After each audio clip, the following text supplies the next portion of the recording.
अस्सलाम वालेकुम। आप देख रहे हैं राय हदायत टीवी और मैं हूं रजा मकसूद। तमाम तारीफें अल्लाह रब्बुल इज़्ज़त के लिए कि जिसने हमें ईमान की नेमत से सरफराज फरमाया और बेहद दुरूद व सलाम जनाब रसूलुल्लाह सल्लल्लाहु अलैहि वसल्लम पर कि जिनको अल्लाह ने सरताज रसूल और खातमुन नबीयीन बनाया। दोस्तों, आज की ये वीडियो बहुत इंटरेस्टिंग होने वाली है। आज की वीडियो में हम चाइना और अमेरिका का जो इस वक्त कॉन्फ्लिक्ट चल रहा है उस बारे में बात करेंगे। ये जानने की कोशिश करेंगे कि क्या ये कॉन्फ्लिक्ट एक जंग की तरफ जा रहा है, और फिर अल्लाह की मदद और नुसरत से हम गज़वा हिंद के बारे में बात करेंगे, जिसके चर्चे पाकिस्तान में नहीं बल्कि बांग्लादेश में हो रहे हैं। तो दोस्तों, आइए देखते हैं वीडियो। दोस्तों, हालिया वबा ने दुनिया के साथ साथ जिस तरह अमेरिका जैसी सुपर पावर को मुतासर किया और अमेरिका की इकोनॉमी की बुनियादों को हिलाकर रख दिया, इससे अमेरिकी हुक्मरान तबका बौखलाहट का शिकार नजर आ रहा है। यही वजह है कि अमेरिका अब चाइना के खिलाफ एग्रेशन शो कर रहा है। अभी हाल ही में आप इनके वजारत खारजा की मीटिंग देख लें, जिस पर एक दूसरे पर बेइंतहा इल्जामात लगाए गए। दोस्तों, आखिर अमेरिका चाइना से इतना घबरा क्यों रहा है, इतना खौफ क्यों फील कर रहा है? इसको बेहतर जानने के लिए हमें तारीख में जाना पड़ेगा। जब हम तारीख में जाएं तो हमें पता चलता है कि इंटरेस्ट फाइनेंशियल सिस्टम की वजह से ये सब कुछ हो रहा है, यानी सूदी निज़ाम से। आलमी सूदी निज़ाम के ज़ेर साए क़ुव्वतों के दरमियान जब कागज़ की जाली करेंसियों की लड़ाई अपने अरूज पर पहुंची तो सबसे पहले कौमी रियासतों की सरहदों को मलियामेट कर दिया गया। वो 27 ममालिक जो जंगे अजीम अव्वल के बाद यूरोप के बदन से फौजी ऑपरेशन के जरिए पैदा किए गए थे, इन्होंने सबसे पहले सरहदों की दीवारें तोड़कर यूरोपीय यूनियन बनाई और फिर 2002 में तमाम करेंसियों का खात्मा करते हुए एक यूरो करेंसी पर इकट्ठे हो गए। इसलिए कि इन ममालिक को इस बात का खौफ लाहक हो गया था कि आलमी सूदी निज़ाम का सबसे बड़ा दुश्मन अमेरिका का डॉलर इनको खा जाएगा। जंगे अजीम दोम यानी वर्ल्ड वॉर 2 के बाद तो इन सब ने ही मिलकर ये जाल बुना था कि अब कौमों को अफवाज के जरिए नहीं बल्कि इकोनॉमी तौर पर गुलाम बनाया जाएगा। मगर अब सांप अपने ही बच्चों को खाने के दर पे हो गया है। दोस्तों, पिछले 100 सालों में जिस कदर कत्लो गारत और तबाही सूदी निज़ाम ने की है, इंसान की 5000 साल तारीख में फिरौन, नमरूद, चंगेज, सिकंदर, हलाकूर दिगर बादशाहों ने मिलकर भी नहीं की होगी। 1095 से 1291 तक 146 साल जारी रहने वाली सलीबी जंग में भी अंदाजे के मुताबिक कम से कम 10 लाख और ज़्यादा से ज़्यादा 90 लाख इंसान मारे गए। ये इंसानी तारीख में 2 मज़ाहिब की सबसे ज़्यादा खूनी और तवील जंग समझी जाती है।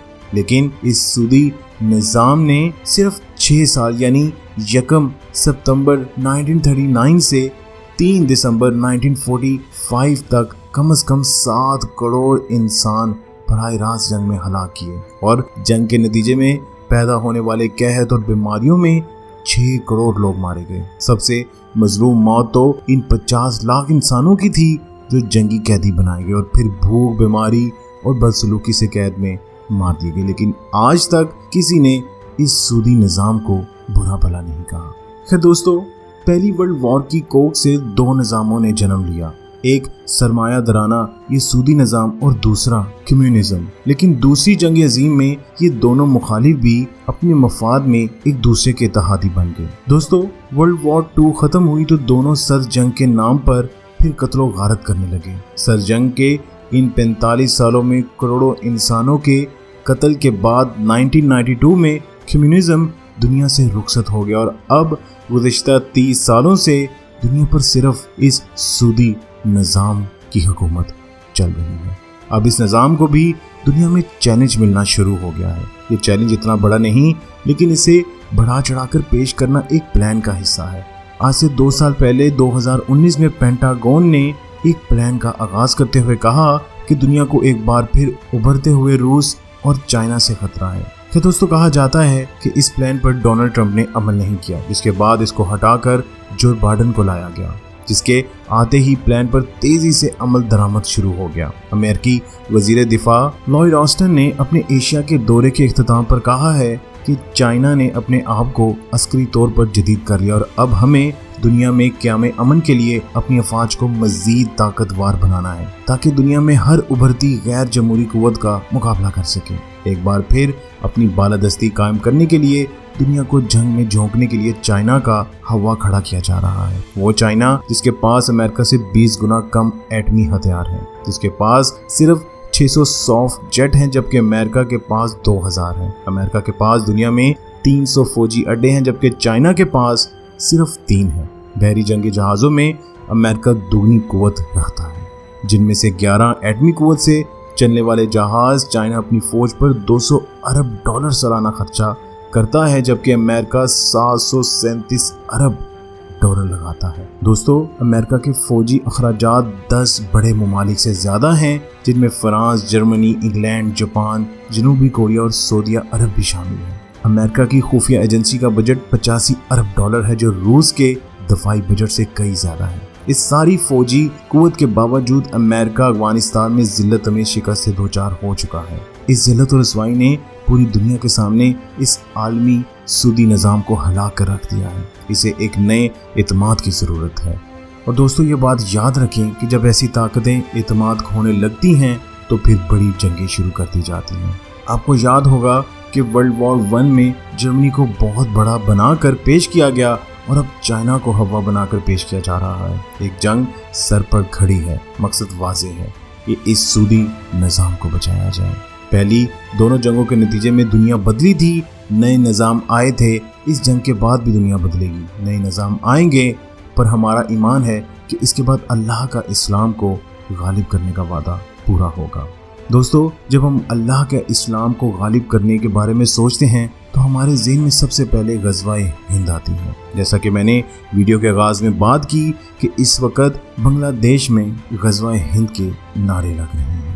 دوستو، ہوا کچھ ایسے کہ 25 مارچ یعنی جس دن سبوک ڈھاکہ یعنی بنگلہ دیش پاکستان سے الگ ہوا کے دن کو منانے کے لیے حسینہ واجد حکومت نے نریندر مودی کو ڈھاکہ بلایا تو ملک میں مظاہرے شروع ہو گئے۔ حسینہ واجد کی حکومت جماعت اسلامی کے رہنماؤں کو 1971 کے حوالے سے پھانسیاں دے کر یہ سمجھ بیٹھی تھی کہ بھارت سے محبت کا جلا ہوا درخت دوبارہ ہرا کیا جا سکتا ہے، لیکن ایسا نہ ہو سکا۔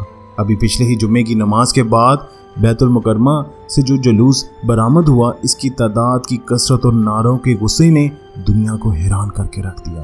ان لوگوں کا نعرہ تھا کہ اگر نریندر مودی ڈھاکہ آیا تو پھر ہم سب دہشت گرد بن جائیں گے، پورا بنگال افغانستان بن جائے گا۔ مودی دہشت گرد ہے، اس نے مسلمانوں کا قتل عام کیا ہے۔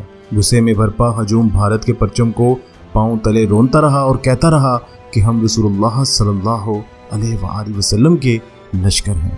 دوستو، اس وقت نریندر مودی اور بھارت کے خلاف غم و غصے کی اس لہر اور عوامی احتجاج نے بنگلہ دیش میں ایک تحریک کی شکل اختیار کر رکھی ہے۔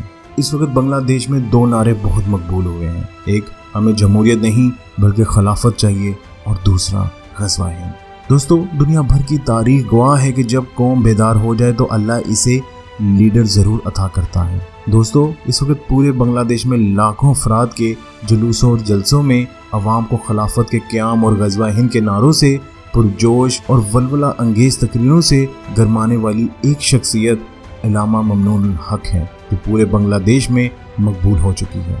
انہوں نے نریندر مودی کی آمد سے پہلے جمعے کے دن جو تقریر کی، اس میں سوائے جہاد کے کوئی اور تصور و خیال نظر نہیں آتا تھا۔ وہ جب لوگوں سے کہتے ہیں کہ آپ رسول اللہ صلی اللہ علیہ وسلم کی غزوہ ہند کی پیشن گوئی والے جہاد کے لیے تیار ہو تو پورا ہجوم ایک زبان ہو کر اس کا ساتھ دیتا ہے۔ دوستو، علامہ ممنون الحق نے کہا کہ اس وقت صرف بنگلہ دیش کے 5 کروڑ مسلمانوں، بھارت کے 25 کروڑ، پاکستان کے 20 کروڑ اور امت کے 1 ارب مسلمانوں کے خلاف سازش کا مرکز صرف بھارت اور دلی ہے۔ انہوں نے کہا اب وقت آ گیا ہے کہ ہم میں سے ہر کوئی محمد بن قاسم، صلاح الدین ایوبی اور شتاب الدین غوری بن جائیں۔ اپنی تقریروں میں انہوں نے بار بار کہا کہ غزوہ ہند کا دروازہ نریندر مودی نے کھول دیا ہے اور اب اس میں مسلمان فاتح کی حیثیت سے داخل ہوں گے، اور یہ میرے آقا جناب رسول اللہ صلی اللہ علیہ وآلہ وسلم کی پیشن گوئی ہے جس کے درست ثابت ہونے کے دن آ گئے ہیں۔